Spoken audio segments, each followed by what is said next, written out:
Ils ne désarment pas, certains ont même dormi là, à même le sol, place Tahrir dans le centre-ville du Caire, devenu le lieu de rassemblement du peuple égyptien depuis maintenant 6 jours de contestation du régime Moubarak. Le président a beau avoir limogé l'ancien gouvernement et nommé Oumar Souleiman, le puissant chef des services secrets, comme vice-président. Pour la rue, seul le départ du Raïs compte.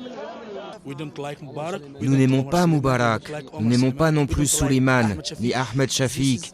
C'est un régime militaire. Nous n'avons plus besoin d'aucun régime militaire.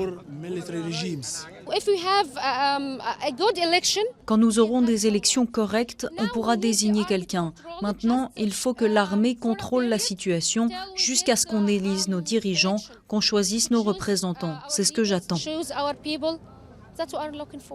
Par milliers, ils ont encore foulé les rues du Caire où l'armée a installé des dizaines de blindés pour tenter de contenir la foule. Les affrontements, eux, se multiplient. On dénombrerait plus de 125 morts en quelques jours et des milliers de blessés.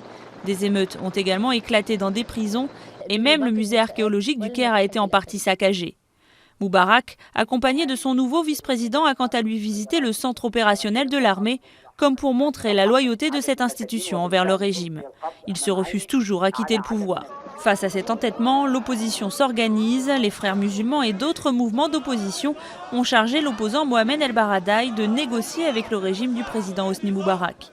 L'ancien directeur de l'Agence internationale pour l'énergie atomique est même allé ce dimanche soir à la rencontre des Égyptiens pour leur dire de poursuivre leur mobilisation.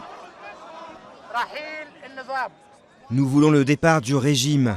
Nous commençons une nouvelle ère, une nouvelle Égypte, où seront restitués les droits, les libertés, la dignité. Le changement arrive, nous sommes sur la bonne voie, nous allons atteindre notre objectif. Notre force est dans notre nombre. Prix Nobel de la paix, El Baradei fait figure d'homme d'État respecté par les pays occidentaux. Des pays qui commencent à organiser le rapatriement de leurs ressortissants en vacances en Égypte. À l'aéroport du Caire, la désorganisation est totale et l'inquiétude se lit sur les visages des voyageurs déboussolés.